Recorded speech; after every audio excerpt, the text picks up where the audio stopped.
And we're back with Black Hearts Bay between SK Gaming and Game2. Game number 2 with SK currently down 1 game in the series. And well, Game2, we have the draft so far still ready. We need SK to actually ready up, and as soon as they did that, we're going to be good to go. Yeah, they've said they have 5 out of 5 here, and yet have not clicked the ready to go button. Yeah, so... and 80 out is immediately, well, so then click ready. And we're off. So we're off and we're going straight into our draft. We have Black Hearts Bay being drafted now, of course, and so far the one thing that we saw from Game2 every single time was ban out Uther. What we saw from SK every single time was ban out Arthur. So that's not only true for the game that we saw today, but that's also true for all the matches that we saw between these two teams yesterday, except for the first map that they played. After that, it was always Abathur, it was always Uther being banned. Maybe they're going to change it up now. Quite possibly, but I'm pretty sure SK will continue with the theme of banning Abathur. They just don't want to have to deal with him. What's with all that hate? It's just because the Game2's reputation with playing Abathur. And okay, the murky ban coming in from SK Gaming. 1, completely proving me wrong. 2, what? Okay, so that could be two things. Either they know that Game2 has some secret strategy for Black Hearts Bay that they haven't put out, where they're trying to isolate heroes with Octograb and try and kill that. Game2 has been playing a little bit with Murky, I know that, but I haven't seen them using competitive yet. The other option is it's a bullshit ban, just so that you don't have to ban anything. That might be the more likely version. It's probably more likely. Ban out something that your opponent is never going to pick so that you have so many more of the good heroes to pick from, because they can only ban 1 as opposed to getting one thing that is good but you can also use out the way.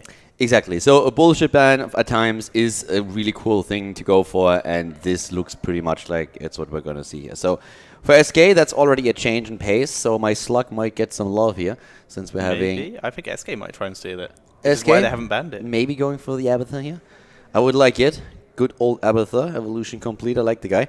Gamers2, they are definitely rattled by this. They're like, what just happened? Do we ban Abathur? Do they really want to pick it from us? Do we continue to ban Uther? Because whatever they do, they're about to let something through. Yeah, this is the problem when you're banning out a hero that nobody really expects you to ban, because suddenly all the heroes that you really would like to deny to your opponent, or there's just so many more options for the opponent's team, and it influences, of course, the entire draft. And right now, Gamers2 is really thinking, okay, how are we going to deal with this? Do we really want to ban the Uther out? They obviously go for a bit of a different strategy. They leave Abathur open, so they might try and take him on level on the first pick. We need to think about if we want to ban him instead. And right now, there's just nothing that they do. They're running down that time pool, and it takes them a long, long time to make a decision. 80 already needs to lock something in. Yep, needs to lock something in. There's some messages in the chat. I don't think this is the correct draft by the looks of it. I don't see a new draft link, but... Yeah, teams are offline. All right, so apparently we have a new draft. Not sure what happened there again. It looks like it was the wrong way around, because SK was supposed to be second pick. Yep. Thanks at both of the teams for making us look good, by the way. Yeah, this is true. We were able to cover some knowledge on something that didn't exist. Okay, so we're back with a real draft now. Looks more familiar, I want to say. And thanks for that moment, SK and Gamers2. Big shout out here, big fans. Abathur is being banned again, and we're having the ban on Karrigan this time with the first pick on... they banned Karrigan first, and then SK banned Abathur, and Gamers2 has therefore the option to go Uther, which they immediately do, and SK has now their first picks here.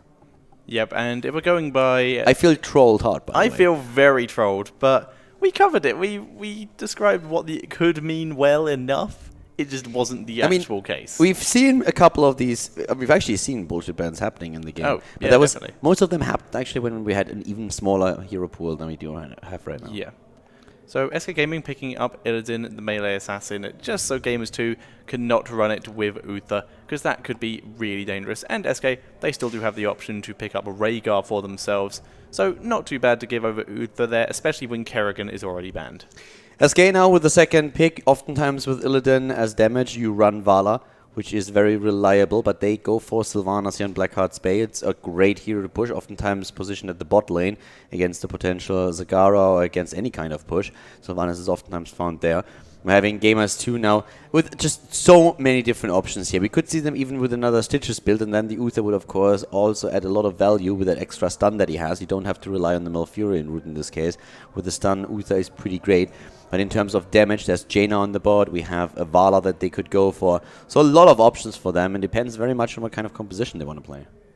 Indeed, whatever they want to play is either going to have to synergize quite well with the Divine Shield, and like we said, we were talking about melee assassins quite a lot earlier. We're still waiting for Thrall to appear. He's like the only melee assassin that hasn't been played yet. Yeah, but SK has been talking about that a bit, and if I still think that if we see him, it's going to be by SK. But for Game2, I mean, you're not wrong. Divine Shield is the very likely option. We've seen, on the other hand, also 1 or 2 Divine Storm comps yesterday. True, when we've been going with like full stun, very all-in comps. Yeah, exactly. So ETC could cater towards that. It's still more likely to see the Divine Shield since it became just so popular after the last patch and all those changes to Uther. And of course also the changes, especially with level 13 when you lost Sprint and you can't use that as a quick move to get into the opponent's team and get that team stun off. But let's see how exactly they're going to run it here. So far, we don't really know if they're going to run it with a Divine Shield or Divine Storm. Both are still possible here. You can prepare with the Power Slide and ETC and then run Uther in after maybe an additional second stun and go for another team stun here. It's oftentimes also played against Illidan to have a stun potential there to lock him down. Lockdown stun in general against Illidan usually is the most dangerous thing for him. Yeah, the whole thing with Illidan is his auto-attacks reduce his cooldowns. So if you can stop him auto-attacking, he has to live with regular cooldowns, even though they are pretty short as is. But it's easier to kill him when he's not bouncing around your team fight. Game2, getting their next pick in, it's going to be the Sergeant Hammer. Yeah, Sergeant for them again. They love the hero. SK picked it away last game. This time Game2 wants to play the tank again. We're having SK Gaming now on with a potential Rhaegar. I'm actually interested to see what they're going to do in regards to their tank, since we have ETC already picked away. We oftentimes saw Chen play together with Illidan. Since you can't jump in, you're very disruptive against a tank that can be super annoying too. And we have them still with Muradin, with an Arthur's. But oftentimes when you play Illidan, you want to have another character that is mobile enough to just jump the opponent. There could again be an Anubara coming into play. If they do that, or Ethereal, they have already again 4 Blood for Bloods. Yep, a lot of potential for damage here. And then still have the option for a last character where they can easily add a 5th Blood for Blood if that's the route they want to go down. The thing is, if they really want to go for Blood composition again, and they have everything on the roster that they need for that, they, in my opinion, need Nubarak to just like lock down Uther with a Web Blast. If they don't do that, then I feel they're not going to take anybody down. But what will happen is Uther picks Divine Shield. They move in, try to take somebody down. He Divine Shields the hero that is being attacked. Hero survives. They lost their Blood for Bloods. They lost the initial damage. They are on cooldown on a lot of their abilities that they probably tried to use at that point already. And then they lose the fight. Yeah, so a Nubrak would be ideal for this situation. Really nice counter to Uther. And if they want another Blood for Blood, Valor is still open as an option for a ranged assassin. Yeah, exactly. They could go for Valor. And they might not go for Blood comp after all, but it is definitely a possibility that they have here. For now, SK, I mean, there's quite a couple of things like how they could play this right now, and they go for Chen as the tank here. So they might run with a 4th Blood for Blood, but for now it's just a 3 on 3 heroes that are very, very good as they are. I mean, Illidan and Rhaegar usually come as a package. And with Sylvanas, you have a great hero to push. They don't really need to go into that strategy, but they still have that option open to them. So I think that's pretty cool. It leaves them in a very flexible position. Yeah, and you mentioned earlier the whole thing of Chen being very disruptive, leaping into an enemy team fight. When you have Illidan, he's usually ahead of the rest of his team. He will jump in, maybe ETC will keep up with him kinda, where he'll be in amongst the enemy team while the rest of his team beats on the outside of them as they all turn around to fight Illidan. Chen, on the other hand, he's going directly in there with Illidan. He will follow him to the end, and if he has enough to share, even give him shields in the process. But like you said, so disruptive, he can use his barrel to like completely disrupt people if they start to focus down Illidan. Really nice partner for him. We have, for Gamers 2, Vala taken. Makes a lot of sense. They already have one right-click damage dealer. They could have gone for Jaina here. Decided to go for Vala, which is a bit more mobile when it comes to escaping from Chen, from Illidan. She has a vault. She has a blink later on. Jaina has that too. She has a sprint also on level 13. But with Vala, you always have that blood for blood that helps you to stay alive a bit longer. You can move away. You have a frost shot that slows these two guys down. So Vala is a great pick for them. And Gamers 2, of course, with that last pick now coming into play. They could go for utility here. They could add additional damage. They have a lot of options. Tacita is still out there. It's also an option that SK could use, going for Tacita as an additional support for Illidan and adding a bit of damage there. We had Gamers 2 also in a position where they could simply add more damage. Yeah, they can also go for the double support like we've seen a couple of times, but instead going for the Lost Vikings, going with that more damage mentality. More damage, more XP, more fun. More damage, more better. Yeah. SK Gaming, last pick. What's it going to be? A blood for blood hero, or are they going to choose something like Tacita, which helps them with more sustain for that combination, and of course also a pretty cool way for Illidan to keep himself alive in those fights. And let's face it, Storm is not really the worst thing in the world when you're up against someone like the Vikings with the 3 heroes, but they go into Brightwing for the double healer to help out Illidan. So it's basically a different support that they pick here. They could have gone Tacita, which oftentimes people do, but Brightwing is also very, very good to keep him alive. Doesn't add that added damage potential, though, that Tacita has. No, like the Arcane Barrage, the Flare, etc. isn't too much damage. It's nice, but the whole point of Brightwing is heals and CC. That is the entire point of her. She will be rolling in there, and anyone who tries to focus down Illidan is going to get polymorphed. Yeah, quite simply. Exactly. Polymorph is going to be quite important here. We are already in the lobby. I think we're still missing one of the players or two. So Blackheart's Bay is going to be map number 2 and will start very soon here. It's an interesting comp that we are seeing from SK. We have a lot of damage on the side of their opponents. I guess you can execute a lot of pressure with Illidan and Chen towards a hero like Vala if you keep both of them alive with your ancestral healing. Thinking about it, could they potentially even go into a Bloodlust comp? Don't really see it. Not really. Sylvanas isn't hugely important with her auto attacks. Like, I suppose with Bloodlust you can actually auto attack about as fast as your Withering Fire, so you can get all the follow through stacks. But that's the only advantage I can see. I guess with Illidan, but I don't know. I don't think the ancestral healing is too important for with Illidan. the Vala, I would have said, okay, if you play a double healer here, then you can really go and try to go for Bloodlust. If they were running a Tychus, maybe it might have made a bit more sense, because that Odin, once it gets level 20 with that range, give that a Bloodlust, and it's wiping out everyone. Yeah. Well, we're having the players ready up, so let's see how exactly SK is going to play that here. It's definitely a very interesting comp that they have. Rega and Brightwing are good healers to keep the team alive. If you keep Illidan alive, you can wreak a lot of havoc. It's going to be quite tricky, though, for them to really dish out most of the damage. Sylvanas isn't bad when it comes to damage, but I always feel like she's one of those heroes where you are missing out on that target, that damage quite a bit. You do a lot also with your wave over time, just like getting a wave after another in those fights. It's not really...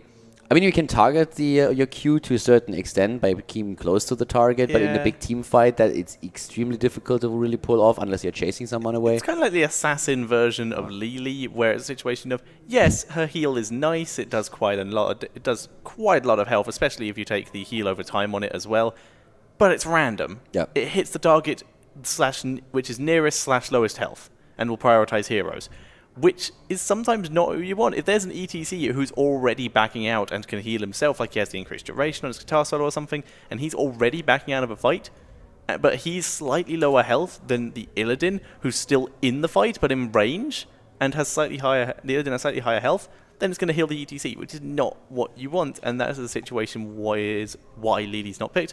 Also due to the fact that her healing ult is CCable, which is far less than ideal, especially in the current meta of many stuns, many silences. And she also shares a flow with Brightwing, which can be pretty annoying. Yeah, this is true. Brightwing, unfortunately, is just too useful to ignore. So yeah, with Lili, she's always looking for flowers on the map for some reason, but Brightwing is probably topping the list of like the nuttiest heroes that we have in the game. Yeah. And I personally think that if you are a long-term Brightwing player, that does some damage to you. You can't play Brightwing for months and not tell me that didn't like have a huge impact on the way that you react with the outer world. That's a lie. No. Which Brightwing player do we actually know? Like, Well, most of the supporters played right wing as mains or something. I know it. Hoss, one of the other casters, has a couple hundred games on it, and he's Hoss. That explains a lot. All right, guys, we are in the game right now. We have Blackheart's Bay, Nika to the left side for Gamers2 playing Sergeant Hammer. The team is 1-0 in the best of 5 series here. We are seeing Juve on Vala. And of course, Shihu on ETC. God, I'm so proud of myself. Leo from Korea on Uther, and ADRD on the Lost Vikings. So we found out that Caldor has been pronouncing Shiku right, and he gave me a quick speech tutorial in how to pronounce it, and I think I just did pretty well right there. I'm very curious. Like, I'm going to pay attention to that throughout the cast. Second I have to say it in a sentence, I'm just going to ruin it. Bakery on Rega, Rave on Brightwing, Snitch on Silva, Zarmany on Illidan, and Araragi on Chen. And yeah, I got my Shihu down now. Took me only a year, so I'm very proud of myself. It is now your job to pass on the knowledge to me. The honorary Polish citizenship is not far away. It's gonna happen. That's how you do it. It's one of the questions on the citizenship. And while we're talking about it, a quick Yakshe Macho Palazzo to everybody out there. Those were certainly words that you said there. That was actually Polish. I wouldn't know. Okay, yeah. And Dzień dobry. So, ADRD at the top lane with one of his Vikings going for Belok here, who soaks the experience. We have at the bot lane actually Shihu on his ETC against Araragi, and not Sylvanas, which oftentimes is being put on the bot lane. It happens especially when you're up against Zagara, I want to say. Leo from Korea is currently in the mid lane, and they are running a tri-lane here. I actually like that, because I have one problem with people like going to push the bot lane a whole lot. Unless you can really execute so much pressure that you're threatening the fort itself, killing towers in the mid lane always gives you more, since the ghost ship will attack the mid lane first, and as long as you do damage there, you are guaranteed a kill on the fort itself, and that gives you a huge experience lead at a time when you are trying to get closer to level 10. Yeah, it's if you take down both towers, it's a guaranteed kill, I think, or if you take down one tower, a gate, and like half health the other tower. No. One tower, half health. Oh, okay. One tower, half health, and you're set. So they're already set. One turn in, and the opponent is losing the fort. And they're already halfway there, at least with their 5 coins. So if they can collect some once those mercenaries start spawning on the map, or maybe snipe some people, get these 2 off Araragi, for example. But he's Chen. Chen always walks away. Yeah, Chen always does. Quick shout out, by the way, to Tasdingo, the only Chen player that I ever saw that dies in the early game. Like, he, every time I watch his stream, I learned new things. I didn't know up to that point that Chen could die early on. So quick shout out, he's definitely watching. So yeah, the European Heroes of the Storm scene, by the way, guys, is currently like very, very awesome. It's very cool. We have so many great people. We have great people in there, cool teams. It's just a very, very nice community. So it's always fun. I mean, I'm really hoping that, well, not hoping, but I know that the game is going to be massively big and it's going to be amazing. But right now, this is definitely one of the aspects that I enjoy a lot.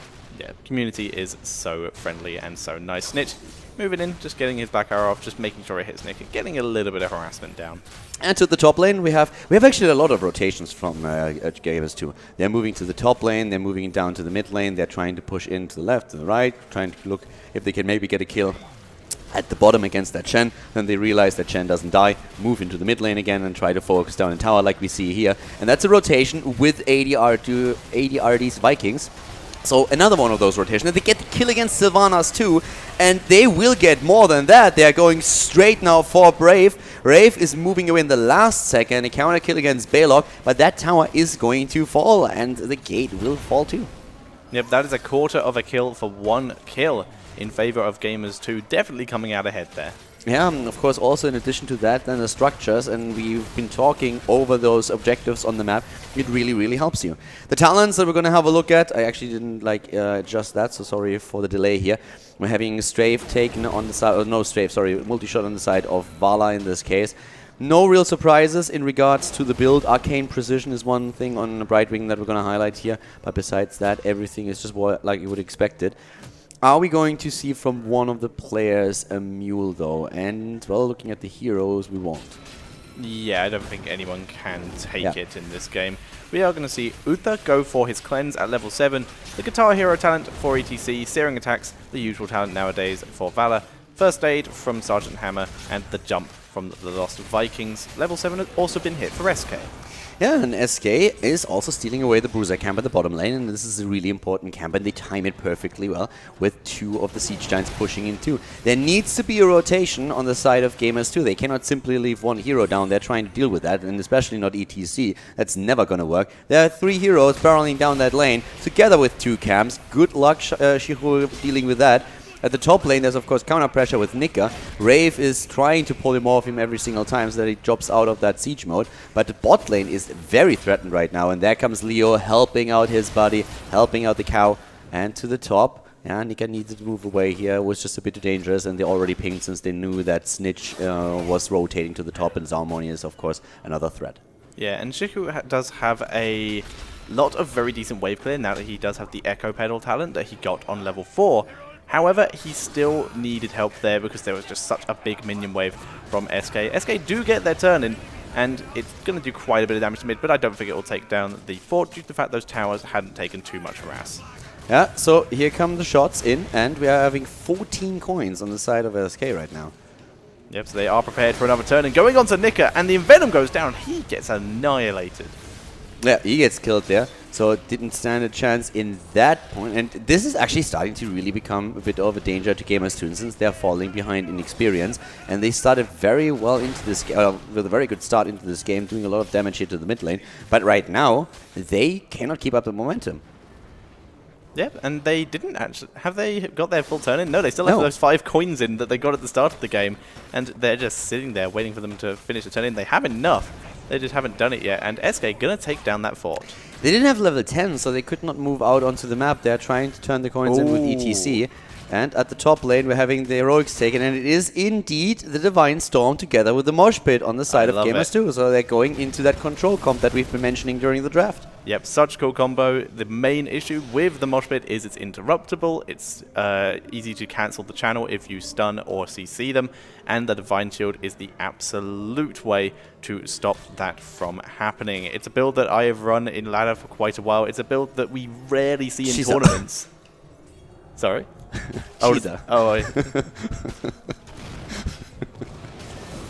Shush you. We're going to see Gamers2 pushing down this bot lane for now. Nika has already sieged up and is going to be absolutely annihilating these towers. Yeah, they are doing a very good job with the counter pressure because at the top lane we are seeing the same thing happening to the fort that they have there. So it's basically an exchange between structures. A very fast push at the bot lane together with Hammer, but of course the one thing that they're lacking is the Black Arrow that Sylvanas supplies to the combination. They are a bit slower with that push and they will have to be back. They're trying actually to steal the camp away, but they have to teleport now because SK says thank you very much, and of course we're going to take those 2 additional towers in the wall. And right now there's nobody finally moving back. Turn-in, by the way, is completed, and that is the turn-in attack against the top lane. But right now SK is moving back with Gamers2 taking a slight lead in experience all of a sudden. Yep, Gamers2 were a little bit behind, but they got their first turn-in, and that also took down the mid fort, and will take down the top fort as well. Incredibly efficient turn-in for them. Yeah, they took down the structures at the top, of course, before, with Sergeant Hammer annihilating those 2 towers in the gate, and also the well. Therefore, they got the most that you could possibly get out of a single turn-in, killing 2 forts. We're having vision granted in the mid lane, and in regards to the coins, there's 18 coins on SK. We have currently 3 on ADRD on Olaf, and they're jumping in to steal another camp away. To the top lane, it's still ADRD with 2 of his Vikings trying to annoy Rave. But yeah, the rotation from SK, I mean, they're trying to turn in, I suppose, but they don't really know where the opponents are. Now they just saw that the camp was captured, so they have to be a bit careful how they move on the map here. Yep, and SK sending a couple members back to defend this bottom lane push. Probably going to send a couple more. Rave still dealing with the top lane, helping those Bruiser camps push. But Nika is sieged up here, and he's just doing so much damage. Will take down the tower with the napalm. Yeah, so they take another 2 towers down, and that will make their turn-in so much more effective. They are playing a pretty cool game here, taking a lead in experience again. SK has been playing a nice game, but they need to turn in these coins. That's nearly 2 full turn-ins that they have. If they lose a team fight right now, they are absolutely screwed. Well, team fighting is something that looked like they were thinking about doing as they chased down Olaf. But now they realize that everyone is here, and especially the Vikings nearly here. They're actually trying to disengage, but they do not have their Bright Wing here yet. Yeah, and there is already 13 with a Frost Shot. Here they start moving in, and Zarmany is starting to jump. We have Araragi going for the Wandering Keg, barreling everybody away. Oh, Shiru against Bakery. The heal does not hit in time. No Ancestral Healing. Sergeant Hammer is dead too, but they lose one of the healers. They lose Chen now, and the focus against Illidan, nearly dropping him. He jumps away in the last second. Rafe, on the other hand, is not making it. Both of the healers are down, and this is extremely bad news. They lost nearly all of the coins. Zarmany and Snitch are on the run, but for how long? There's the kill against Illidan, and down goes Sylvanas. It's a complete team kill, quintuple kill for them, and that leaves them with 30 coins once they pick the ones to the left side up. Unbelievable fight for Gamers2. Yep, so good for them. They are just going to be able to do so much damage to this keep. Doesn't look like they'll be able to finish it off as Bakery is back. Just notice Bakery was the one playing the Rhaegar as opposed to an Assassin. Once again, bringing out a support for us today. Yeah, those double support comps that they have put Bakery every time into an additional support role. He played Uther yesterday, and today we're seeing him on Rhaegar. We have now the turn-in happening, and they have potentially 3 turn-ins here. Not quite the third one yet, but it's 2 full turn-ins and then half of the third one. This is horrible for SK. If they get those turn-ins, then they will be able to take down 2 keeps at the least. Well, SK seem to have a plan. They are heading straight up for that boss, and they're going to try and take it. However, they are giving Gamers2 all of the coins from this top chest as well. That's the famous, okay, yes, let's YOLO and go for it, because that's the only thing that we can do. If we don't take a risk right now, then we're going to lose. If we play it safe and sound, then we have no chance. They're behind. Like, the reasoning is pretty simple. They know that their opponents have a lot of coins, so the only thing that they can do to get these coins is team fight. They cannot team fight because they don't have level 16. They are not in possession of the 16 talent, and this is a big one. So for entire level, they cannot fight. The only thing that they can do on the map is try and go for the boss and hope for the best. Hope that they're not being contested, and they know that they are already in a really bad spot. If they get the boss, which they did, it's at least going to lock Gamers2 down for a couple of seconds. SK is still in a horrible position, but they at least can make up for the experience gap and start getting their own 16 talent on the board and then maybe take a team fight. Yeah, level 16 is so important. Cannot fight without it at this point. And going to see Snitch and Bakery making their way down to this bottom fort. Sylvanas just going around the back. She doesn't care.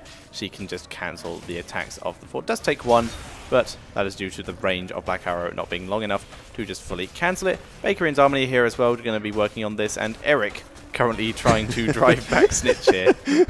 One Eric to rule them all. Chasing them away single-handedly. We're going to ignore Uther for a second here. And he jumps and survives the full engage there from those 3 members of SK. He's a fighter. Eric is a fighter. Like, he's a beast. Eric is a beast. Very much so, and he was actually doing pretty decent damage to Sylvanas there, just showing how squishy Sylvanas is normally without the help of her team. I have a YouTube video on my channel where Eric, played by Shinobu, takes down Illidan. Oh, why? That was quite something. Oh, that is a 2-man silence, but it's not going to stop. Gamers2 just completely chasing down SK. Now they've already taken down the tank. Snitch attempting to bait out there, but Yawa is already mounted up. He's moving in, going after Bakery and Snitch. The rest of Gamers2 is here as well. Snitch gets a heal and tries to counter onto Yawa there, but is still going to escape. Yeah, we have Yua on his Vala moving away now. 80 already is there. Leo from Korea. They get another camp. They take the coins. They have 31 again. They should really, really turn in. The entire game, they have been very reluctant to get rid of their coins. This is all dirty esports money. I'm very well aware of that, boys, but you need to get rid of it at some point. Invest. Yeah, what's the point in dirty esports let money? The money if you work can't for you. spend it? Exactly. Yes, exactly. Sometimes you have to pay to win in situations like this, and oh, good one. I like it. Thank you. How long have you been waiting for this one? Quite a while, actually. I was waiting for you to point out they hadn't turned in yet. They still have 24 and coins I let you left down. over. I let you down for so long. I'm glad you finally got the chance. It was totally worth it. So they get the turn in finally, and that drops the keep in the mid lane and starts to drop the towers up at the top. And with the rotation that we're seeing it, oh, Rave! No Emerald Wind, not getting out of that one. Yeah, and that also finishes off the keep. 19 versus 17. I really don't like that they're being this aggressive now. They should just turn back, turn in again, get rid of the coins, play it safe. You don't need to risk anything here. Yes, with a 5 versus 4, you might be able to go for the kill right now, take those guys on, go for the core. But why on God's green earth would you? Yeah, SK just having so many problems now with this defense, and that's they're having to spend so much time in their base getting minions.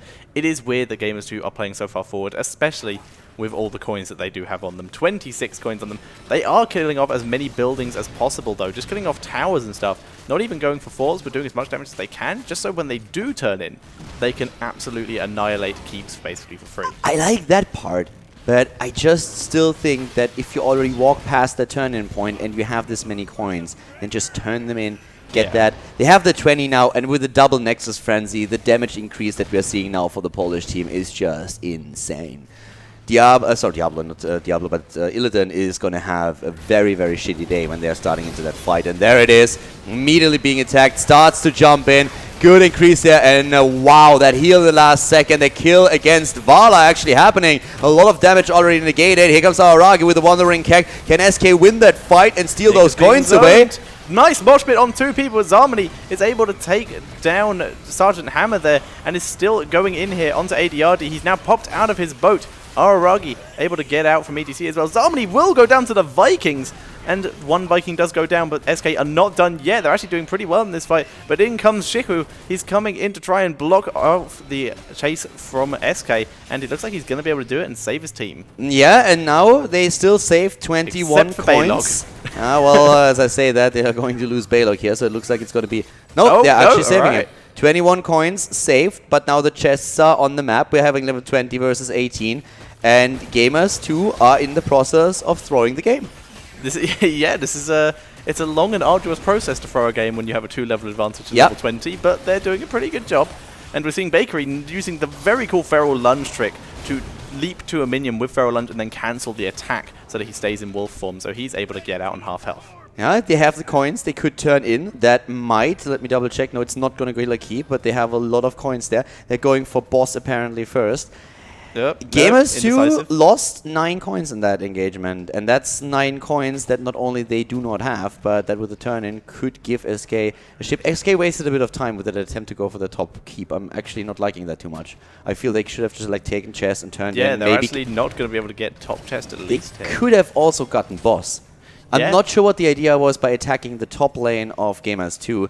There was not enough time for them to take the keep or even go further than that. They just did all that fighting and came out with not much of an advantage. They got some XP back, but they didn't get the top keep. They didn't get the chests. They haven't really done anything, but in comes Illidan once again, trying to fight again with the Metamorphosis. Illidan gets another Ancestral Healing. The silence lands on quite a few members. Aragi zones out Nika here and traps him. Nice Divine Storm, and the strafe hits pretty much everyone, but Zarmany's still pretty much full health. Down goes Nika in the back. Snitch looking for his opportunity, but ADRD is directly on him, and nice Haunting Wave to get out of there. He has managed to escape, and they're now on Shiku, and they will chase him down. He's completely on his own. Bolts in a storm to try and escape, but he bolts into Rave, who sees him instantly. There's the Polymorph. He does have the Sticky Powder. Cleanse from Uther. Nice, so he moves away. They are still chasing them hard, but he gets away there for sure. So that means they have still 4 coins to turn in, 27 on the side of Gamers2. Map control for SK, level 20 for SK. They can take boss. And I have to say it again, it's Gamers2's own fault. They got greedy as hell. They could have turned in twice without a problem. That would have eliminated the 3rd keep for sure and would put have like also a lot of trouble against that core. Right? If they lose that game, it's their own choice to ship here. We're actually going to see the Vikings go down when they could have dropped it under core. Nice mosh pit though, grabs free. But the Vikings can't really do enough damage on their own to deal with this. They're doing the best they can. Rave is going to not go down. He blink heals out and shields himself, but now he's taking keep damage. Needs to move. Ice blocks himself. SK going for the win here. There's the Divine Storm. Does not catch Rave. Rave will once again kill out. Cole's going down. They're killing him. No, they're not killing it. They're not killing it. No. Needs to flee. He's going to go down, and down they go. That's the full wipe. Turn-in happened in the background for Gamers2. The shots are already on the core. There's already catapults. 50-second respawn timers on SK, and Gamers2 are all on the way. The Froze. I mean, like, okay, who are you talking about now? SK. Because Gamers2 could have won that game like a long time yes, ago. Absolutely. But SK did the absolute throw. They got too greedy at the end. They're just like, okay, we've killed off enough of them. Went in. Oh, they definitely did. They could have taken boss. They could have turned in. They could have done whatever. Got some coins. There's so much they could have done. They just needed to take it slower and stop Gamers2 turning in. Game of Throws is over, ladies and gentlemen, and Gamers2 takes it with a 2-0 lead now. That game was a bit insane. So just to sum that up once again, Gamers2 finds himself in a nearly 3-level lead with 20 talent on the board. They have more than 30 coins that they refuse to turn in. That's 2.5 turn-ins. Kill off buildings and get more shots, but it was I don't even know if that's all that is, though, because the only buildings that was left was one tower at the top lane, and there was also like one keep. If you turn in, that goes down. There's only the core left. You get their second turn in, and it's over. They could have gone to the boss with a level 20 talent. Didn't do that either. So they start to take fights. SK is desperate. They're saying like, yes, we don't have the 20 talent, but we need to do something. Go for the fight, win the first one, take coins away. Then SK suddenly says like, we can take that top keep. Well, guess what? You can't. So they try to go in. Could have turned in. There were 2 chests on the map that they could have taken, plus getting the boss. Could have turned in. Still could have taken the boss once they backed out of that. Once they attacked the top keep, or taken some chests. And yet they went to the boss and were like, nah. And then went bottom. By that point, Gamers2 were up and started rolling in. And then SK took another fight. Yeah, but first, before that happened, that basically was like the first win that they had. They achieved nothing except for getting a bit closer and experience. They stole a few coins away, didn't turn them in, didn't get the keep at the top they were trying to get, didn't get the boss that they were then afterwards thinking about, and they didn't get the 2 chests that were on the map. So suddenly they find them just a bit closer and experience, take, as you said, another fight, win that again, steal more coins on level 20, and just go YOLO. Yeah. And they could have taken, once again, a turn in. They could have gotten for the boss, could have killed 1 or 2 keeps away. And they thought, okay, we can end the game here. They couldn't. And then Gamers2 actually comes back. Yep. So, well played by Gamers2. SK, unfortunately, unable to take down the core. What did they get down to? 39%, I think? Oh, we can see. Yeah, 32%. 32% is what they got it down to. It's not 7% in a 1 versus 5, but it's still pretty close. They were so close, but unfortunately, Rave tanking that keep, the Vikings doing so much damage there at the end. The mosh pit delaying for enough time for Gamers2 to revive and come kill the remaining members of SK. That was really crazy. That game was something. Now we have a 2-0 lead for Gamers2. We're going to go into the next game in just a bit, guys. So we will have a short break, and then we'll come back with game number 3 between Gamers2 and SK Gaming.